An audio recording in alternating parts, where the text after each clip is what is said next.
أعوذ بالله من الشيطان الرجيم بسم الله الرحمن الرحيم الحمد لله رب العالمين والصلاة والسلام على محمد وعلى آله وسلم سورہ المائدہ رکوع نمبر 7 بسم اللہ الرحمن الرحیم انا انزل التوراۃ فیہا ھدی و نور، بے شک ہم نے نازل فرمائی توریت جس میں ہدایت اور نور ہے۔ یحکم بہا النبیون الذین اسلموا، فیصلہ فرماتے اسی سے ہمارے انبیاء کرام جو فرما بردار تھے۔ للذین ہادوا والربانیون والاحبار بما استحفظوا من کتاب اللہ وکانوا علیہ شہداء، ان لوگوں کو جو یہود اور ربانی اور احبار ہیں، کیونکہ وہ محافظ بنائے گئے کتاب اللہ کے اور وہ اس پہ شاہد تھے۔ وَلَا تَخْشَوُا النَّاسَ وَاخْشَوْنِ وَلَا تَشْتَرُوا بِآیَاتِی ثَمَنًا قَلِیلًا، بس تم مت خدشہ رکھو لوگوں کا، مجھ سے خشیت رکھو اور نہ بیچو میری نشانیوں کو قیمت قلیل پر۔ وَمَن لَّمْ يَحْكُم بِمَا أَنزَلَ اللَّهُ فَأُولَٰئِکَ هُمُ الْکافِرُونَ، اور جو کوئی فیصلہ نہیں کرتا بمطابق اللہ تعالیٰ کے نازل کیے کے تو ایسے لوگ کافر ہیں۔ الاحبار، اس کا روٹ ہے حبر، ہے بے رے، اپنے علم میں مہارت اور کمال کی بدولت نمایاں اور قابل احترام۔ حبر سے مراد وہ نشانات ہیں جن سے اس چیز کا حسن اور رونق نمایاں ہو جاتی۔ اس سے پچھلا رکوع اس بات پہ مکمل ہوا تھا کہ یہود کس منہ سے آپ کو منصف بناتے ہیں جبکہ ان کے پاس توریت موجود ہے جس میں اللہ تعالیٰ کے احکامات واضح طور پہ بیان کر دیے گئے ہیں۔ اب چونکہ یہ لوگ اس کتاب سے منہ موڑے ہوئے ہیں، اس لیے اپنی مرضی کے فیصلوں کی تلاش میں ادھر ادھر سے کوئی نہ کوئی حجت تلاش کرتے پھرتے ہیں۔ توریت وہ کتاب ہے جس میں ہدایت اور نور ہے، اور انبیاء بنی اسرائیل اسی کے مطابق لوگوں کے مختلف امور کا فیصلہ فرماتے تھے، اور اسی طرح سے ربانی اور علماء کرام اور مذہبی رہنما بھی یہود کے فیصلے اسی کتاب کے مطابق کرتے، اور یہ لوگ اس بات کے خود گواہ ہیں۔ انبیاء کرام کے وارثین کو اس بات کی تلقین کی گئی تھی کہ کتاب اللہ کے نفاذ میں اس بات کی پرواہ نہ کریں کہ لوگ کیا کہیں، بلکہ ان کے پیش نظر اپنے مالک اور خالق کے حقیقی کے احکامات کے مطابق لوگوں کا فیصلہ کرنا ہے، اور اس لیے وہ احکامات خدا بندی کے بدلے دنیا کی حقیر قیمت نہ لیا کرے۔ اب جو کوئی بھی اللہ تعالیٰ کی نازل کی ہوئی کتاب کے مطابق فیصلہ نہ کرے تو وہ کافر ہے۔ وَكَتَبْنَا عَلَيْهِمْ فِيهَا أَنَّ النَّفْسَ بِالنَّفْسِ وَالْعَيْنَ بِالْعَيْنِ وَالْأَنْفَ بِالْأَنْفِ، لکھ دیا ہم نے ان پہ اس میں کہ نفس کے بدلے نفس کا، آنکھ کے بدلے آنکھ، ناک کے بدلے ناک، وَالْأُذُنَ بِالْأُذُنِ وَالسِّنَّ بِالسِّنِّ وَالْجُرُوحَ قِصَاص، کان کے بدلے کان، دانت کے بدلے دانت، اور زخموں کا قصاص یعنی برابر کا زخم۔ فمن تصدق بہ فہو کفارۃ اللہ، تو جو کوئی صدقہ کر دے اسے تو وہ کفارہ ہے اس کے لیے۔ ومن لم یحکم بما انزل اللہ فاولئک هم الظالمون، اور جو فیصلہ نہ کریں بمطابق اللہ تعالیٰ کے نازل کیے کہ تو یہی ہیں ظلم کرنے والے۔ تو پہلا انڈر لائن لفظ العین آنکھ، الانف ناک، اذن کان کو کہا جاتا، سنہ دانت، جروح زخم یا جرائی، کفارہ تلافی اتار دینا۔ قانون خدا بندی کے مطابق بدلہ برابری کا ہے، جان کے بدلے جان کا، آنکھ کا آنکھ کے ساتھ، ناک کا ناک کے ساتھ، کان کا کان کے ساتھ، دانت کا دانت کے ساتھ، اور زخم کا بدلہ برابر کا زخم۔ لیکن جو کوئی شخص اپنے ساتھ کی گئی زیادتی کو معاف کر دیتا ہے اور اپنا بدلہ نہیں لیتا تو اس کا یہ فعل اس کے گناہوں کا کفارہ بن جاتا ہے۔ اور یہ بات بھی واضح طور پر بتا دی گئی ہے کہ فیصلے کتاب اللہ کی روشنی میں کیے جائیں گے اور ایسا نہ کرنے والا ظلم کا مرتکب ہو۔ اب لوگوں کی عقیدت ان وارثین کتاب یعنی احبار اور راہبوں کے ساتھ اتنی بڑھ گئی کہ انہوں نے اللہ تعالیٰ کو چھوڑ کے انہیں اپنا رب بنا لیا۔ سورہ توبہ آیت نمبر 31 میں ارشاد ہے، انہوں نے اللہ کی بجائے اپنے احبار اور اپنے ربوں کو خدا بنا لیا اور مسیح ابن مریم کو بھی، حالانکہ ان کو ایک خدا کے سوا کسی کی عبادت کا حکم نہیں دیا گیا، اس کے سوا کوئی خدا نہیں، اور وہ ان کی مشرکانہ باتوں سے بالکل پاک۔ اب ان اکابرین مذہب کا کیا حال تھا؟ اس کا ذکر سورہ توبہ کی آیت نمبر 34 میں ہے۔ اے ایمان والو، احبار اور رابوں میں سے بہت سے ایسے ہیں جو لوگوں کا مال ناحق طریقے سے کھا جاتے ہیں، دوسروں کو اللہ کی راہ سے روکتے ہیں، اور جو لوگ سونے چاندی کو جمع کر کر کے رکھتے ہیں اور اس کو اللہ کی راہ میں خرچ نہیں کرتے، ان کو ایک دردناک عذاب کی خوشخبری دے دی۔ وَقَفَّيْنَا عَلَىٰ آثَارِهِم بِعِیسیٰ ابْنِ مَرْیَمَ مُصَدِّقًا لِمَا بَیْنَ یَدَیْہِ مِنَ التَّوْرَاۃ، ہم نے پیچھے بھیجا ان کے نقش قدم پہ عیسیٰ ابن مریم کو، تصدیق فرماتا اس کی جو کچھ ان کے پاس موجود تھا توریت سے۔ وَآتَیْنَاهُ الْإِنجِیلَ فِیہِ ھَدًى وَنُورٌ، اور ہم نے دی اس کو انجیل جس میں ہدایت اور نور ہے۔ وَمُصَدِّقًا لِمَا بَیْنَ یَدَیْہِ مِنَ التَّوْرَاۃ وَھُدًى وَمَوعِظَةً لِلْمُتَّقِین، اور تصدیق کرتے ہیں اس کی جو ان کے پاس موجود ہے توریت سے، اور ہدایت اور موعظت متقین کے لیے۔ کفینا، ہم نے ان کے پیچھے پیچھے بھیجا، وی فالوڈ اپ، آثارم، ان کے نشانات، ان کے مرتب کردہ اثرات یا انہی کی چلی ہوئی راہ۔ اب انہی پیغمبروں کے نقش قدم پہ، یعنی وہی پیغام حق جو ان نبیوں کو دیا گیا تھا، وہی پیغام حق حضرت عیسیٰ علیہ السلام کو دے کر بھیجا گیا تاکہ معاشرے میں جو غلط عقائد اور جو غلط رسومات جو ہیں وہ پنپ چکی ہیں، ان کا خاتمہ کر کے خالصتاً اللہ کے دین کو نافذ کیا جائے۔ اب تصدیق کے لیے ضروری ہوتا ہے کہ اصلی چیز سامنے موجود ہو۔ سورہ آل عمران کی آیت نمبر 48 کے مطابق اللہ تعالیٰ نے حضرت عیسیٰ علیہ السلام کو توریت کا علم دیا اور ساتھ ہی انہیں انجیل بھی عطا کی، جس کی بدولت حضرت عیسیٰ علیہ السلام نے اصلی تعلیمات توریت کی تصدیق فرمائی، اس میں تحریف کی نشاندہی کی اور لوگوں کو اپنے خالق اور مالک حقیقی کی طرف بلایا۔ انجیل میں بھی توریت کی طرح ہدایت اور نور ہے، اور یہ اپنے سے پہلی کتاب توریت کی مصدق ہے، کیونکہ اس میں بھی وہی پیغام ہے، وہی بات ہے، اور متقین کے لیے یہ ہدایت اور موعظت کا سامان ہے۔ وَلْيَحْكُمْ أَهْلُ الْإِنْجِيلِ بِمَا أَنزَلَ اللَّهُ فِيهِ، اور چاہیے کہ فیصلہ کریں اہل انجیل اس کے مطابق جو نازل فرمایا اللہ تعالیٰ نے اس میں۔ وَمَن لَّمْ يَحْكُم بِمَا أَنزَلَ اللَّهُ فَأُولَٰئِكَ هُمُ الْفَاسِقُونَ، اور جو نہیں فیصلہ کرتے بمطابق اس کے جو نازل فرمایا ہے اللہ تعالیٰ نے، سو وہی لوگ فاسق ہیں۔ اب اس لحاظ سے اہل انجیل کے لیے لازم قرار دیا گیا وہ اس کتاب کے مطابق لوگوں میں فیصلہ کرے۔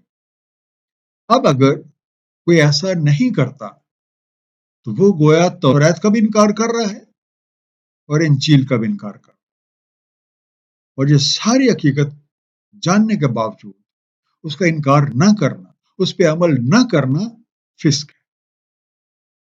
وَأَنزَلْنَا إِلَيْكَ الْكِتَابَ بِالْحَقِّ، ہم نے نازل فرمائی آپ کی طرف کتاب حق کے ساتھ، مصدقا لما بین یدیہ من الکتاب ومحیمنا علیہ، تصدیق کرتی ہے اس کی جو کچھ ان کے پاس موجود ہے الکتاب سے اور نگہبان ہے اس کی۔ فاحکم بینہم بما انزل اللہ ولا تتبع اہواءہم عما جاءک من الحق، تو فیصلہ کریں ان کے مابین اس کے مطابق جو نازل فرمایا اللہ تعالیٰ، اور مت اتباع کریں ان کی خواہشات کی، جبکہ آ چکا ہے آپ کے پاس حق۔ لِكُلٍّ جَعَلْنَا مِنْكُمْ شِرْعَةً وَمِنْهَاجًا، ہر ایک کے لیے کر دی ہم نے ایک شریعت اور ایک نہج۔ مہیمنا، نگہبان، کسی چیز کی اس طرح سے حفاظت کرنا جس طریقے سے ماں اپنے بچوں کی حفاظت کرتی ہے، گارڈین۔ شراطہ، معاشرت، سیدھا واضح اور نمایاں راستہ جس پہ سب لوگ چل سکیں۔ شرع کا لفظی مفہوم اس گھاٹ کے ہیں جس میں آدمی اور جانور سب پانی پیتے ہیں۔ دروازے کی چوکھٹ کو بھی شرع کہا جاتا ہے، اور کشتی کے بادبان کو بھی۔ اور کسی چیز کو اس کے طول میں اس طریقے سے کھول کر پھیلا دینا کہ یہاں سے وہاں تک پوری کی پوری سامنے آ جائے، اسے بھی شرع کہا جاتا ہے۔ منہاجا، نہج، طریقہ کار، کلیئر وے۔ کتب سماویہ کے نزول کے حوالے سے قرآن کریم اللہ تعالیٰ کی آخری کتاب ہے جو نبی پاک صلی اللہ علیہ وآلہ وسلم کی وساطت سے نازل کی گئی۔ قرآن کریم میں اپنے سے پہلے نازل کی گئی تمام کتابوں کے مضامین موجود ہیں، اور یہ ان سب کا نگہبان ہے۔ اس طرح سے اس میں وہ تمام احکامات اپنی اصلی شکل میں محفوظ ہیں۔ در حقیقت دین ایک ہی ہے، یعنی بنیادی قواعد و ضوابط ایک ہی ہیں، لیکن ان پہ عمل درآمد کے طریقے جنہیں شریعت کہا جاتا ہے مختلف ہیں۔ شریعت میں ایک حد تک لچک ہوتی ہے، اور وقت، جگہ اور لوگوں کی استطاعت کے لحاظ سے اس میں گنجائش موجود ہوتی ہے، لیکن دین یعنی قوانین اٹل ہوتے ہیں۔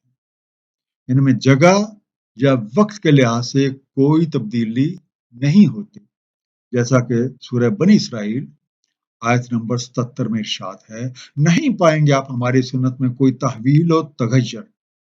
آیت جاری ہے، وَلَوْ شَاءَ اللَّهُ لَجَعَلَكُمْ أُمَّةً وَاحِدَةً، اور اگر چاہتا اللہ تعالیٰ تو کر دیتا تمہیں ایک امت واحدہ۔ وَلَٰكِن لِيَبْلُوَكُمْ فِيمَا آتَاكُمْ فَاسْتَبِقُوا الْخَيْرَاتِ، لیکن اس لیے کہ پرکھے تمہیں اپنے دیے میں سے، تو سبقت کرو بھلائیوں میں۔ إِلَى اللَّهِ مَرْجِعُكُمْ جَمِيعًا وَيُنَبِّئُكُم بِمَا كُنتُمْ فِيهِ تَخْتَلِفُونَ، اور اللہ تعالیٰ کی طرف مراجعت ہے تم سب کی، بس بتلا دے گا تمہیں اس سے جو اختلاف تم کرتے رہے۔ الخیرات، بھلے کا، بہتر کا۔ ہم سب نفس واحدہ سے پیدا ہوئے، اور اگر اللہ تعالیٰ چاہتے تو سب کو ایک ہی امت بنا دیتے، لیکن اس نے ایسا نہیں کیا، اور لوگ مختلف مذاہب اور فرقوں میں بٹ گئے۔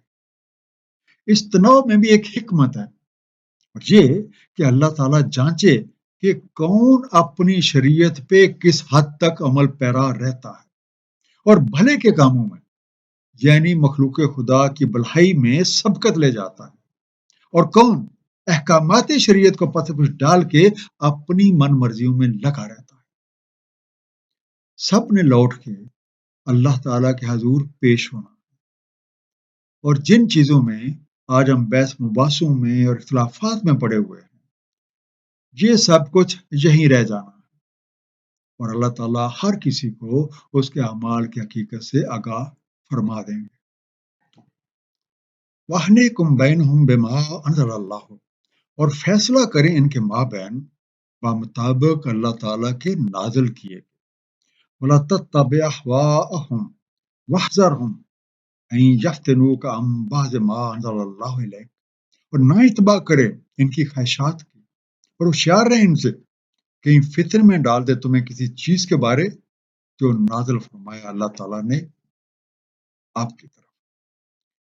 وَإِن تَوَلَّوْا فَاعْلَمْ أَنَّمَا يُرِيدُ اللَّهُ أَن يُصِيبَهُم بِبَعْضِ ذُنُوبِهِمْ، تو اگر وہ منہ موڑیں تو معلوم رہے کہ اللہ تعالیٰ کا ارادہ ہے کہ مصیبت میں رکھے انہیں ان کی بعض لغزشوں کی بدولت۔ وَإِنَّ كَثِيرًا مِّنَ النَّاسِ لَفَاسِقُونَ، اور بے شک لوگوں میں سے اکثر ضرور فسق کرتے ہیں۔ اللہ تعالیٰ نے اپنے رسولوں اور نبیوں کے ذریعے اپنی کتابیں نازل فرمائیں، جن میں مخلوق کے لیے احکامات بیان فرمائے گئے۔ پیغمبروں کی بعثت اور کتابوں کے نزول کا مقصد یہ ہے کہ لوگوں میں تمام امور کے فیصلے اللہ تعالیٰ کے بتائے ہوئے احکامات کے مطابق کیے جائیں۔ اب فیصلہ کرنے والوں پہ لازم ہے کہ اپنی نفسانی خواہشات، غرض و غائط، خواہ وہ اپنی ہوں یا کسی اور کی، ان کو پسے پشت رکھ کے حق کے مطابق فیصلے کریں، کیونکہ نافرمان لوگوں سے خبردار رہنا بھی بہت ضروری ہے۔ وہ حق کو چھپانے اور نظام عدل کو بھی اللہ تعالیٰ کی ہدایات سے پھیرنے کی کوششوں میں لگے رہتے ہیں۔ اس لیے لازم ہے کہ ہر فیصلہ احکامات ربی کے تحت ہو، اب چاہے لوگ اسے خوش دلی سے قبول کرتے ہیں یا قبول نہیں کرتے۔ وہ حکم الجاہلیت یبغون، تو کیا جاہلیت کے فیصلے کے متلاشی ہیں؟ وَمَنْ أَحْسَنُ مِنَ اللَّهِ حُكْمًا لِقَوْمٍ يُوقِنُونَ، اور کون احسن ہے اللہ تعالیٰ سے فیصلہ کرنے والا یقین رکھنے والے لوگوں کے لیے۔ اب جبکہ اللہ تعالیٰ نے نبی پاک صلی اللہ علیہ وآلہ وسلم کو اپنی آخری کتاب دے کر بھیج دیا ہے، اپنی نعمت کو مکمل فرما دیا ہے، تو کیا اب بھی لوگ عہد جاہلیت کے مطابق فیصلوں کے متمنی ہیں، جن میں احکامات علیہ کی بجائے ذاتی غرض و غائط کو پیش نظر رکھا جاتا تھا؟ اور یقین رکھنے والوں کو یہ حقیقت خوب معلوم ہے کہ اللہ تعالیٰ سے بہتر نہ تو کوئی اپنی مخلوق کو جانتا ہے اور نہ ہی اس سے بہتر کوئی فیصلہ کر سکتا ہے۔ اس لیے وہ اپنے ہر معاملے کا فیصلہ کتاب اللہ کو سامنے رکھ کرتے ہیں اور اسی کے مطابق اپنی زندگی کو بھی سنوارتے ہیں اور دوسروں کو بھی اسی کی تلقین کرتے ہیں۔ ایک مختصر خلاصہ ان دونوں رکوع، اللہ تعالیٰ نے بنی اسرائیل پہ توریت نازل فرمائی، انبیاء بنی اسرائیل اسی کے مطابق لوگوں میں فیصلے فرماتے ہیں۔ ان کے بعد یہی کام ان کے وارثین کرتے رہے۔ انہی انبیاء کرام کے نقش قدم پہ اللہ تعالیٰ نے حضرت عیسیٰ علیہ السلام کو انجیل دے کر بھیجا، جو تورات کی تصدیق کرتی ہے، اور اس میں بھی لوگوں کو یہی تلقین کی گئی کہ وہ اپنے معاملات کے فیصلے کتاب اللہ کے مطابق۔ اللہ تعالیٰ نے نبی پاک صلی اللہ علیہ وسلم کی وساطت سے اپنی آخری کتاب قرآن کریم نازل فرمائی، جو آپ سے پہلے نازل ہونے والی تمام کتابوں کی تصدیق کرتی ہے اور یہ ان کے تمام مضامین کی محافظ۔